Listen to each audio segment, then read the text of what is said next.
ప్రాణమంటూ పుట్టినట్టు నా కొరకు ఆ చూకి అందలేదు ఇంతవరకు వచ్చింది గాని ఈడు ఒంటి వరకు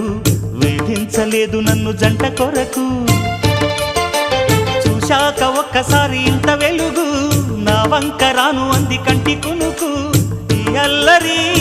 గారడి నీలీల అనుకోనా నీ పేరు ప్రేమ అవునా ఇవాళే నిన్ను పోల్చుకుందా